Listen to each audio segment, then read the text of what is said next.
Okay. I caught it.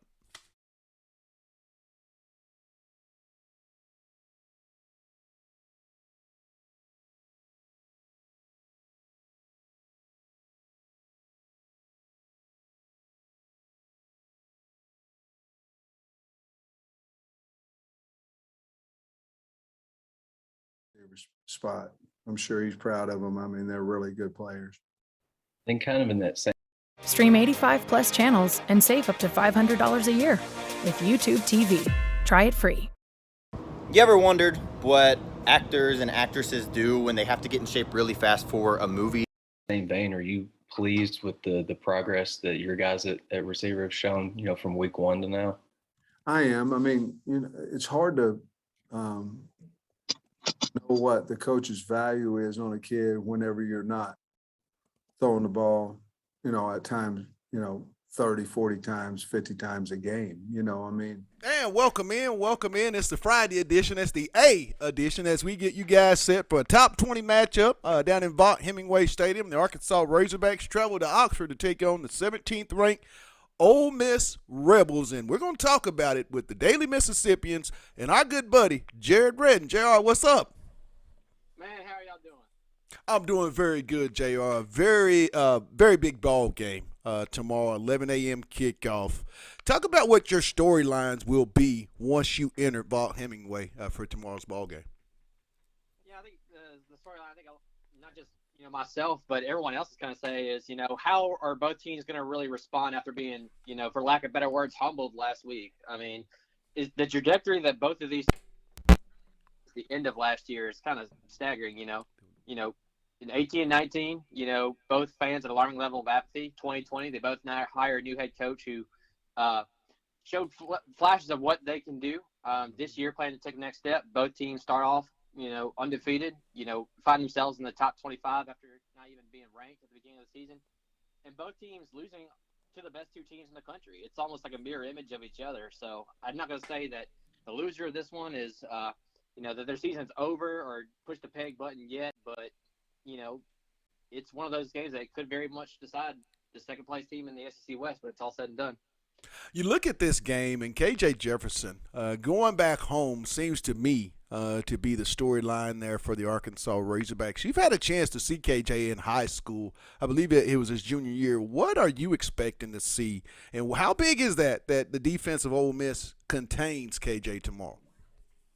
Yeah, that was – when talking about Arkansas, the first question being, when you look at Arkansas on tape, what do you see? And the very next question was about KJ Jefferson. So obviously he's a big person to circle on, the other team's board.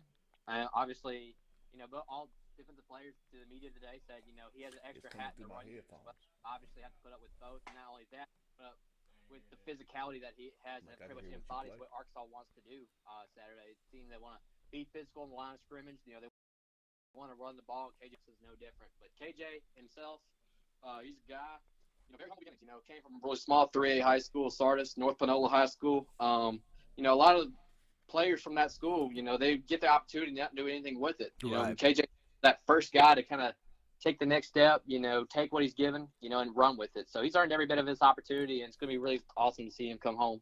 Looking at Arkansas from the offensive side, what does Ole Miss have to do defensively to get this win at home tomorrow? They've got to match their physicality. I mean, I think bottom line, the first thing that every player said is, the one thing that stood out to them is just how hard they play. Maybe they're not as talented as an Alabama. Maybe they're not as talented as, some of these teams in the top five. One thing they will do is, they don't care who they're going to play, and they're just going to stay true to who they are. Turning the ball. So I think defensively, I think you have to, win the line of scrimmage, something that they obviously could not do last week against Alabama. And they have to kind of play their assignment. Right. Don't, overindulge one side. You might want to try to make them one-dimensional, but even one-dimensional kind of has its poison to it. And, when you let them throw the ball, especially in a drop eight defense that Ole Miss has kind of adopted, ironically, from Arkansas the year before, it's one of those things where, you got to do what you got to do, but don't, you have to commit to both ends of the spectrum.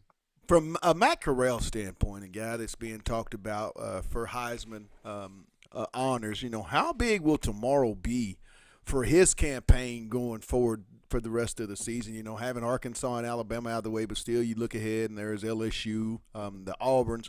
Talk about how important tomorrow's matchup and that game will be for Matt Corral in that Heisman Trophy, campaign.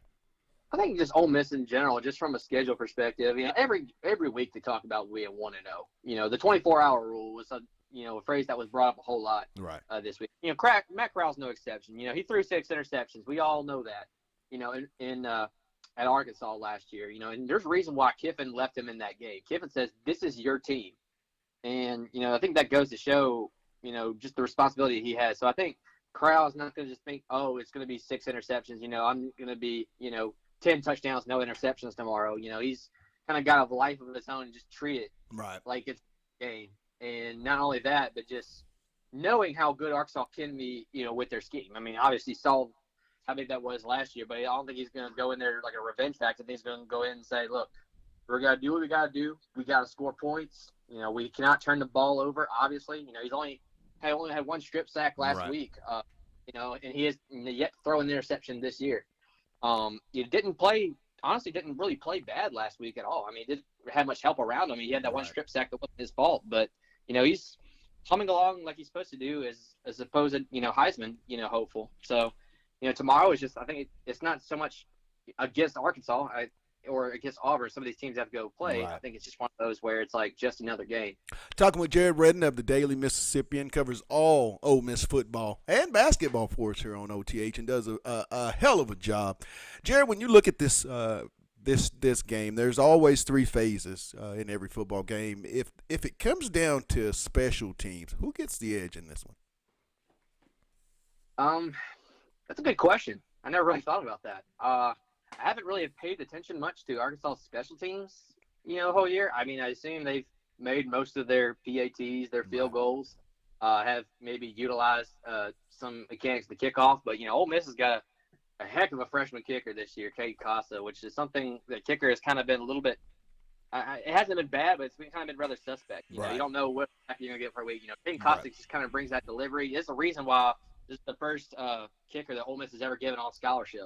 So, it goes to show just his importance on the team, and he only missed a 57-yarder, which he made a 52-yarder in their opener against Louisville. So I think when it comes down to special teams, I think not knowing what Arkansas has and knowing what Ole Miss does have, I would have to say Ole Miss just because of the way that they've shown it this year thus far. Now here's the $1 million question. I need your offensive player, the defensive player, and what will the final score be?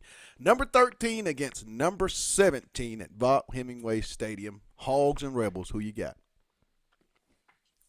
Like I said last week, when you look at Ole Miss, the first thing you got to look at is number 2 behind center. Right. And that should honestly say the same because, this offense will go as he go. You saw it last year where the offense went as he went in a bad way. And, this year he's trying to flip that script and try to do it the right way. Right. There are injuries on offense that Ole Miss, really has to, fill in and get people to grow up in a hurry. I think Arkansas, obviously, KJ Jefferson has been a big emergence, but he has to have the guys around him step up as well, like the Traylon Burke, Traylon Smiths, even defensively with guys like Traylon Smith, or excuse me, one of their defensive tackles. I'm blanking on his name. Oh, Ridgeway? 55. Oh, you're talking about Trey Williams. Yeah, Trey Williams, exactly. Yeah, a bunch of Treys on the roster. I think those are kind of your impact players in this game and the ones that'll make a big difference. But, Ole Miss has got to have guys step up. Score prediction. Oof.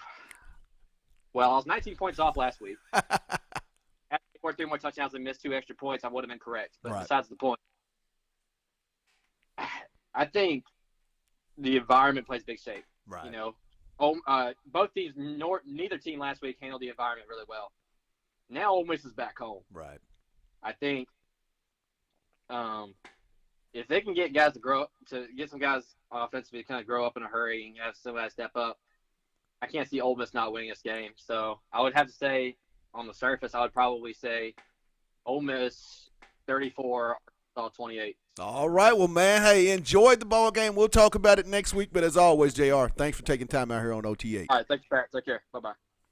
That was Jared Redden of the Daily Mississippian. Hey, we got to take a real quick break, and then it's time to talk Arkansas with our good buddy of the Dim Gas, Scotty B. He's up next.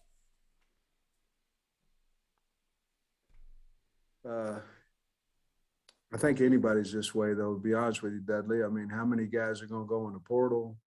You know, how many COVID seniors, you know, how many can you get back? How many, you know, it's going to cost you a number this year where it didn't before. How many do you want back?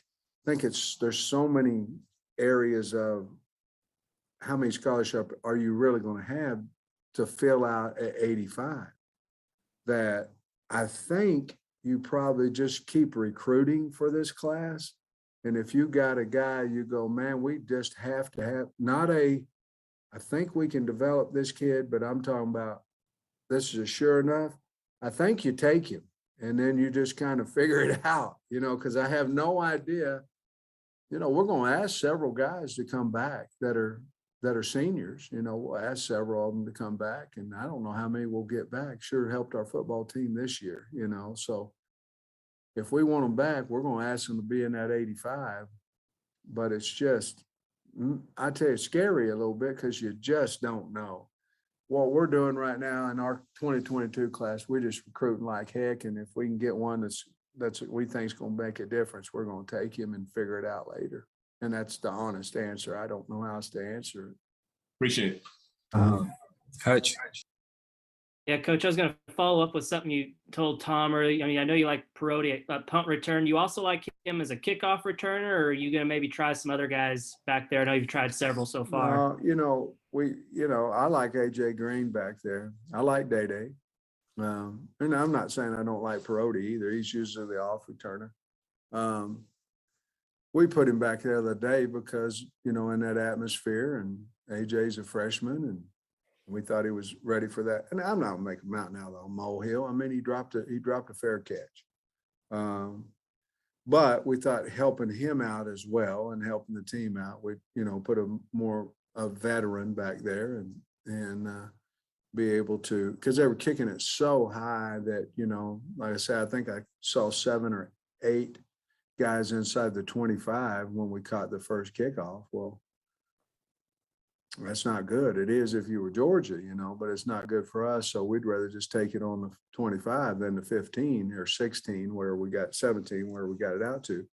So no, I still believe in those guys we have back there. I think we were just trying to save AJ a little bit. You know, you can ruin a young kid if you don't watch it, you know, and you don't want to ruin his confidence. And so we didn't, you know. Tom. What are the keys for you offensively when you're going up against a system that's so similar to yours? Well, we had to stay on the field. I mean, you can't handcuff KB and say we can't run our offense and we have to take 40 seconds off the clock you can't do that. I mean, that's not what we do. Now, we certainly have proven we can do it against A&M late and against Texas and other teams, Georgia Southern, all those things. But we had to stay on the field on offense. We had to make first downs. We had to limit 3 and outs on offense. And I think, you know, running the ball is going to be a big key in this game. And I'd like to, you know, what would be interesting, the chess match between them and us on what they're going to do defensively if we're able to run the ball. If we're not, they're going to. And welcome back to our Friday edition. It's the A edition as we get you ready for Arkansas's big-time matchup at Oxford, Mississippi to take on 17th ranked, the Ole Miss Black Bear Rebels in Vaught Hemingway Stadium. Another big-time matchup, and we just spoke with Jared Redding of the Daily Mississippian. And Jared Demetrius, he got Ole Miss winning this 34-28. That's a pretty good pick. I mean, but I think it goes the other way. I'm not going to give my score prediction, but I think it will be a very close football game this Saturday at 11 a.m., I should say. Yeah, I think it's all contingent on if Arkansas's offense comes out stagnant, because I believe if they come out similar to how they came out the second half of the Texas A&M game. If they play anything like, of course, they're not going to play like the Georgia game, but if they come out kind of slow and sluggish with Georgia and come out with Ole Miss, I think that it is a team that can get out on top of them and maybe come in for upset. Yeah, and I like the statement. I don't think the crowd at Ole Miss will be as much of a factor as it was in Georgia. I mean, you're talking about one of the top two teams in the country with a very loyal, rabid fan base that's going to show up because that's what they're used to doing. I mean, they're coming out to see a show, and I just don't think 60,000 will impact Arkansas as did 92,000. I think last week they were able to learn from it, to be able to get out on the road before you go interconference in a SEC West matchup that will probably determine second place in this league. I think Arkansas will be more prepared, and I think they'll handle the atmosphere a lot better than they did last weekend.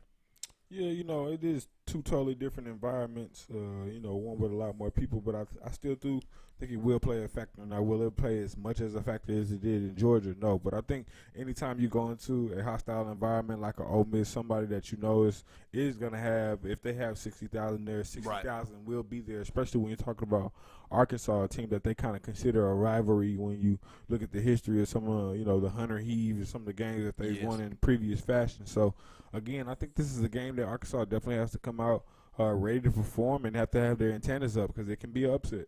And thank you, Terry Roy, for the birthday wishes. Good shout out, my man. It's been a great day so far. But next question, Bill Story, will you please send Malik Hornsby to quarterback camp this offseason? He will get better. The young man threw some real nice passes there against Georgia. I mean, this is a maturation process. They said the same thing about K.J. Jefferson. I mean, it takes time to be a great passing quarterback. I mean, his package is calls for runs, and he does a great job at that. But I have seen Malik make some big-time passes there against A&M.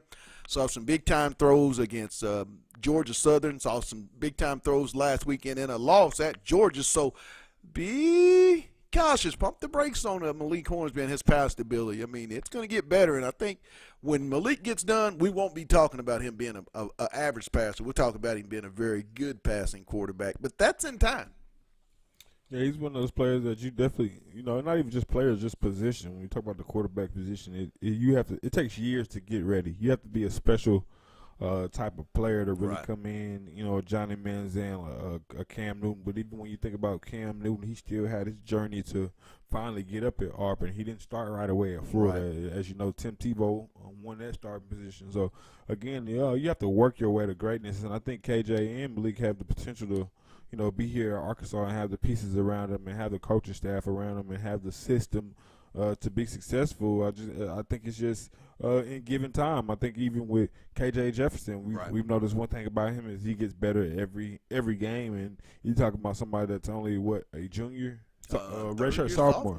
So you're talking about a third-year sophomore that potentially has 2 years. No, we don't want him to stay to his senior year, but just the room to still have a ceiling to reach. And I think Malik has the same role. And it doesn't go unnoticed. Kendall Browse was the lead recruiter for bringing Malik Hornsby here.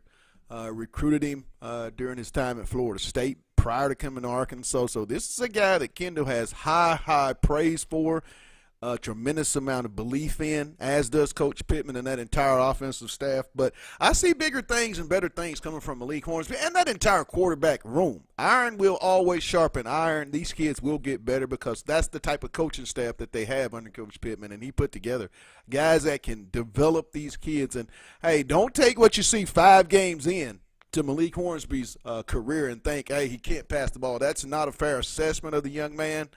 Give it time, and then let's come back a year or two and talk about, his passing and where he's going. But I think it's way too early in this young man's red shirt season to be talking about going to passing camp. I mean, it's just not a fair statement. I mean, that's just how I see it. I wouldn't neglect that. I mean, Austin Allen did it. People forget he went to that Peyton Manning camp and passing camps after. So I'm not against the statement. I think it is a good move for a guy like Malik Hornsby who's young, who can get around potential legends like a Peyton Manning or like anybody, Drew Brees, any NFL prospect that's been a legend and has success. I think it will benefit Malik, no matter if it's a small passing camp or a big passing camp. I think he does need to get around somebody that's not familiar with him that can show him, hey, these are the things you're doing wrong, because sometimes it's hard to take criticism from somebody that tells you these things over and over, but sometimes when you get that new voice in your ear, it can kind of make things click.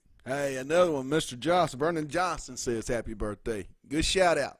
Good shout out. It's the big 5-0 for me today, but I feel real blessed to be able to be sitting here doing the show healthy. I mean, it is a blessing on a great birthday. And it's sunny outside. That's the one thing I like. I need gifts. Cookies, candy, that's what I'm all about. But, hey, let's take a real quick break, and then when we come back, the Pig Trail Nations and KNWA's on Alyssa Orange. She'll be joining us. It's the Friday edition, and it's the A on KDSJ 479. Back in a bit. We can just whip our butt, but if they're not able to do that, then it'll be interesting to see what their adjustments are, and I'm sure it'll be something off the edge in a blitz fashion. Yeah, crazy question. You've liked what Bishop and Clark have done, kind of rotating around, but when a guy has 3 picks on somebody, do you play Clark more just because, just so Corral can see him? I like that. I mean, you're thinking outside the box, man, which means I haven't. But I would assume you play your best, whoever's playing best, you start the starters. It's because Corral through 6, I'm pretty sure that Lane's going to play him the entire game. You know what I mean? So, no, I really haven't thought about that. But that's good thinking, though. Last one, Bob. Sam, I remember during training camp, somebody, can't remember who, asked KJ about being patient. Like you brought Felipe in, obviously, and a lot of even young guys, they'll jump in the portal at quarterback, it seems like. And KJ said that was never a thought with him. I just wondered kind of what you remember about that process and how good that is to know that you got a guy that's committed, that isn't looking for an easy out. I think two things about KJ. I think number one, that's just who he is. I mean, I think he's a competitor. I think that he stayed and he's in his mind go, hey, I'm going to get my chance if I just keep working. I love the way that he approached last season. The other reason is because of Felipe Franks. I mean, Felipe took him in like he was his older brother. And you need to do this, you need to do that, you need to do this. And I credit where KJ is, obviously Coach Browse and KJ, but a lot of it to Felipe, because Felipe understood, I think, exactly where he was in his career. And it was like, hey, come on, follow me. I'm going to help you with this. And then when I walk out of here, you're going to be ready to play. Fortunately for KJ, it happened last year in the Missouri game, and he was ready. So, yes, I think that's a big deal. I think it just says a lot about who he is, how Coach Browse coaches him. But I really, I think a lot of it had to do with Felipe Franks. Thanks, Sam. Thank you, guys. Thanks, Coach. Have a great week.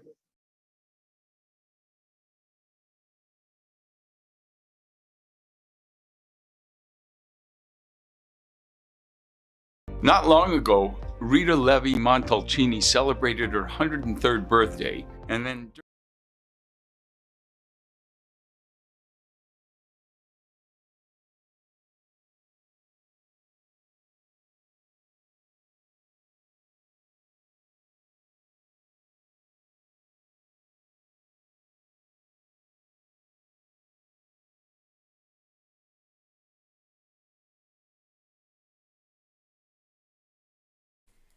Welcome back to the A. It's the Friday edition, as we're momentarily waiting to be joined by KNWA and the Pig Trail Nation's own Alyssa Orange.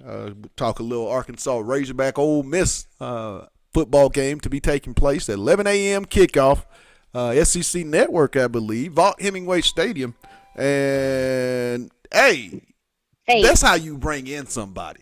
You say what you have to say, and then you get the grand opening. So without further ado, welcome in KNWA and the Pig Trail Nation's own Alyssa Orange. Hey, yo, what's up, sis? Oh, it's good to hear from you as always every week. We just got to Batesville, Mississippi, which is about 30 minutes from Oxford, Right. and we are about 15 minutes from KJ Jefferson's hometown of Sardis. So we're gonna get ready and head up there and see who wants to talk about KJ. Talk about that matchup. KJ going back home. How big of a story could this be? I know he's got to be excited, and who wouldn't be? But how big of a story could this be if number one goes down and gets this win? Yeah, I really think it's huge. I mean, I think this is a big game for him personally. I think every player, when you look at rosters or when you look at the schedules, have that one game that's going to mean the most to them. It might not mean the most to the team in general, but it means the most to them. And this is KJ's game. It's Oxford is 30 minutes from here. He's from the state of Mississippi. He said earlier in the week that Ole Miss wasn't really a big deal for him. He wanted to get out of the state of Mississippi, but that doesn't mean he doesn't want to come back home in front of all his friends and family and come away with a win. You look at this game, and it's going to be quite a few big-time wide receivers on both sides there at Ole Miss and Arkansas. How big of a matchup will this be as to which wide receiving core can kind of get the better of the opposing team's secondary? Absolutely. I think it's huge, and it's going to be a fun one for sure. I think these two teams have probably some of the best wide receiver groups as a whole in the West, and you're going to see who kind of figures out how to shut the other team down. Now, Matt Corral hasn't thrown an interception this year. If you remember, Arkansas intercepted him 6 times. So I'm sure that he's learned his lesson. But again, this defense had a lot of fun with him a year ago, can do that too. They also like to throw the ball. Then when you look on the other side at Ole Miss's defense, they're 10th in the SEC in passing defense, where Arkansas sits up there at number 2. Right. So Arkansas has the edge defensively to shut down Ole Miss compared to Ole Miss's defense statistically right now when looking at how Kendall Briles in this passing offense can exploit some of their weaknesses. Listen, when I look at this matchup, there's something that, that got just publicized a few days ago, but it's been a move that Arkansas and the offensive staff made weeks back heading into Texas weekend. And with that being Trey Knox going to the tight end spot. I think personally this could be the X factor matchup in tomorrow's game. I mean, you get a former wide receiver, 6'5", with athletic ability and speed. How big could that matchup be, getting Trey involved in the passing game? Absolutely. And I think that this was something to where we had heard that it was happening, but then we haven't seen Trey Knox there yet. Right. So because he kind of publicly talked about it, Pittman, this week, does that mean we're going to see him in the game plan? That'll be interesting, but I think he's 100% right. Sam said that Trey is a guy who has a really good future at tight end if he puts on a little bit of weight, learns to pass block a little bit more.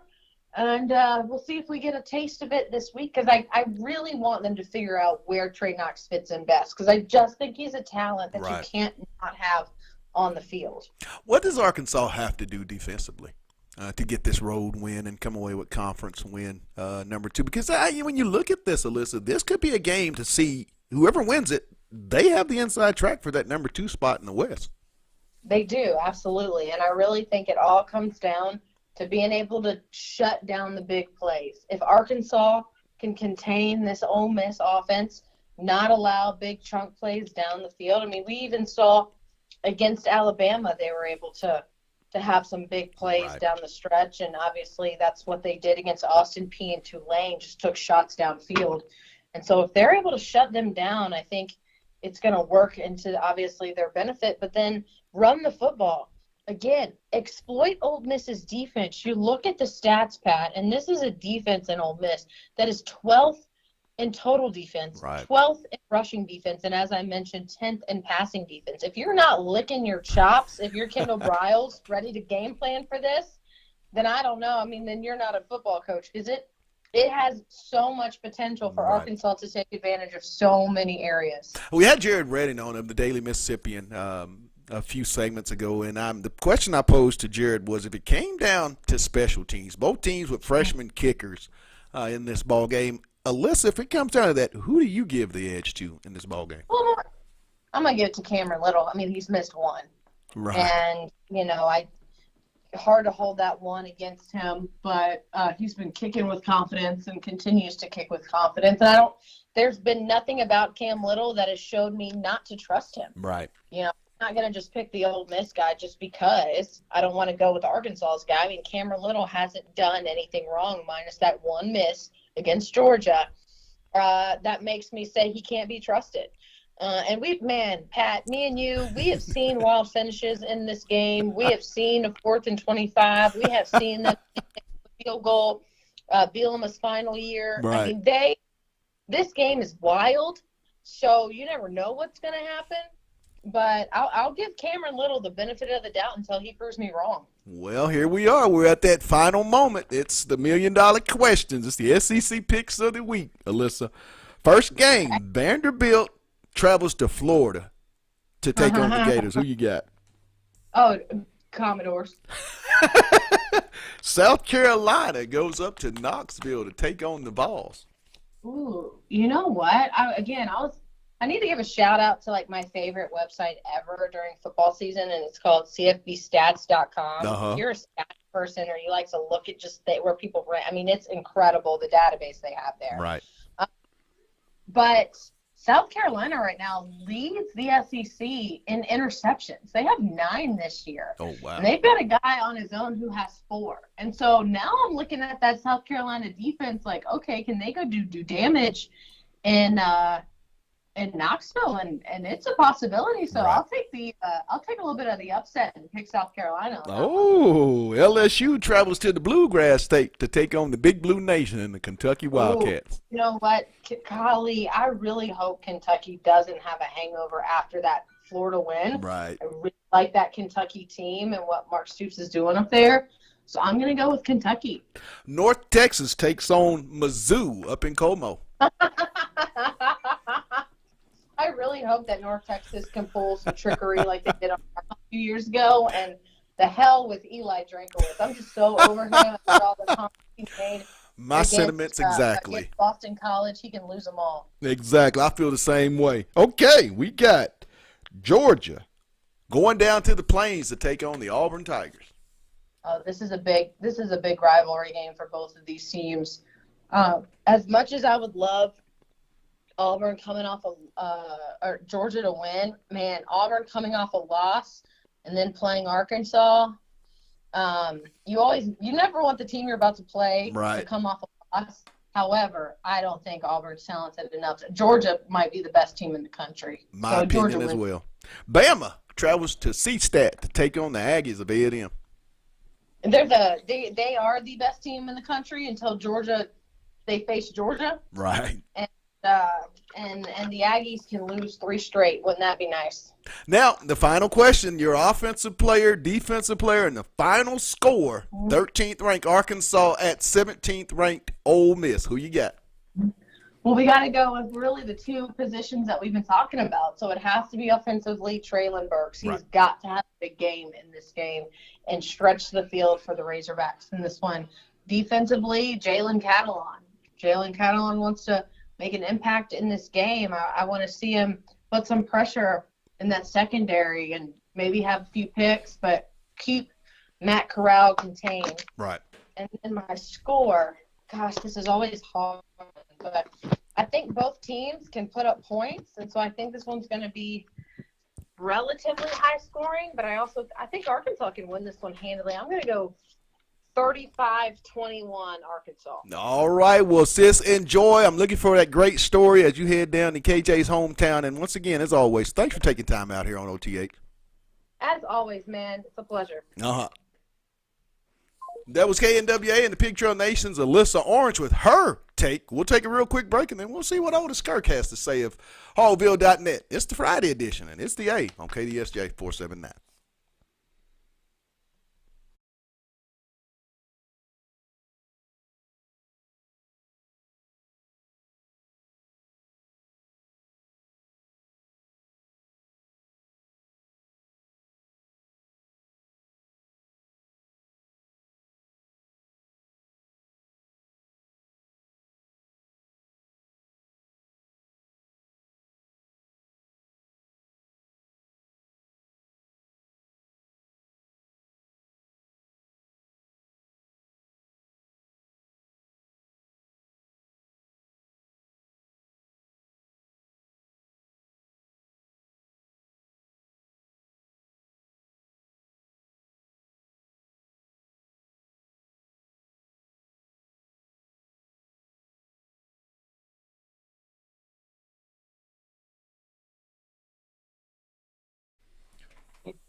Ole Miss. He said Arkansas by 14. Wow. And welcome back to the A. It's our Friday edition of On the Hill with Pat Jenkins Sports Talk Radio. Real quick, let's bring in our good buddy to get his takes as he's on the road around Memphis, traveling to the Oxford game at Vaught Hemingway. Our good buddy of Hogville.net, my man, Y-O-D-K-O-D, Otis Kirk. Hey. What's up, bud?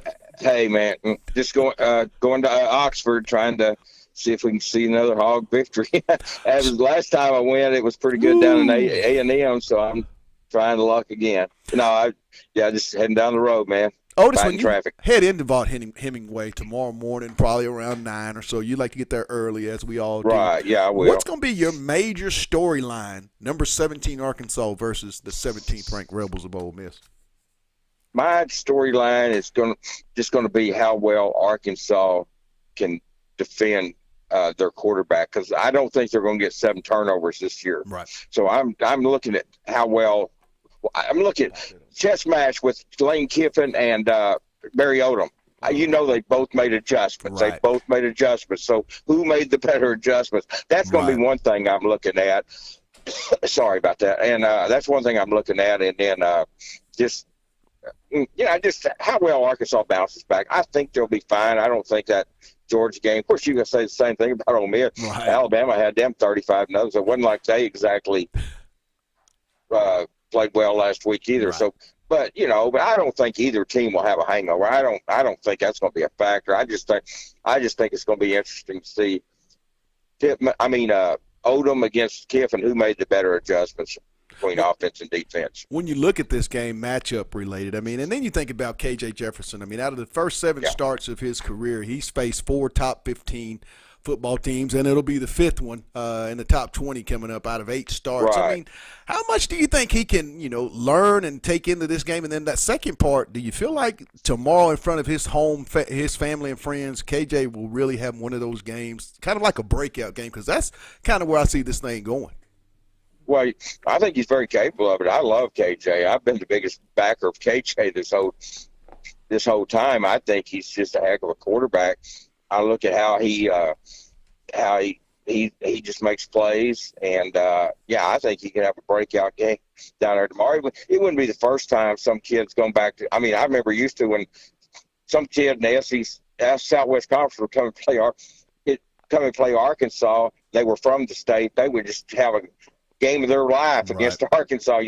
We've seen that a million times. So it wouldn't surprise me at all, even though Ole Miss recruited KJ, for him to go back in front of all of his relatives and friends and stuff and put on a show. It would not surprise me at all. He's very capable of it. I think he's a heck of a quarterback. I really do. Well, let's get off into it. It's here. It's the PD and OSDC picks of the week. Otis, are you ready? I'm ready, man. D, are you ready? Let's get it. First game, Otis. Vanderbilt travels to Florida in the swamp to take on the Gators. Who we got? I'll go with Florida. I go with Florida. It ain't a matter of how much. If it's just by how much. The Gators win, I think they win big. The anchor has gone down, and it ain't coming up. Vandy's got a lot of issues. They do. South Carolina travels to Neyland Stadium in Rocky Top to take on the Tennessee Volunteers. Where we at, I'm going to go with Tennessee. I tell you what, they made a believer out of me a little bit last weekend, the way they manhandled Missouri up there at Missouri. That was pretty impressive. I'll go with Tennessee in this game. Demetrius? I think we'll go with Tennessee as well. They did show me a little something the way they beat the team last week.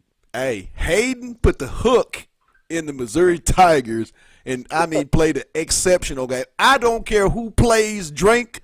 I want it to be sour milk and beat the brains out of Missouri. I'm taking UT in this one, as I love all the trouble that's taking place in Mizzou. They just don't have a very good defense. LSU travels to the Bluegrass State to take on the Big Blue Wall and the Kentucky Wildcats. Where we at,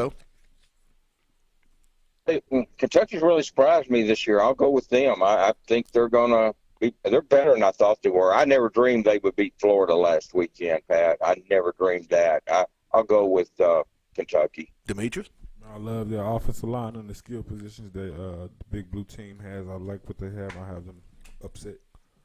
Man, everybody that knows me knows I've been a real big proponent the last 2 or so years of Kentucky. Picked them to finish third in the SEC East this year for the simple fact they have such a great offensive line and a very opportunistic defense. Don't get a lot of turnovers, but the ones that they do get seems to always go for pick sixes or they get points out of it. So I'll take in a very tight ball game the stability of Coach Stoops in Kentucky versus a very rocky foundation there with LSU. Ed's got a lot of issues, so I'll take Kentucky. At the end of the year. Now, North Texas travels and takes on the Missouri Wild Tigers. Where you at, though?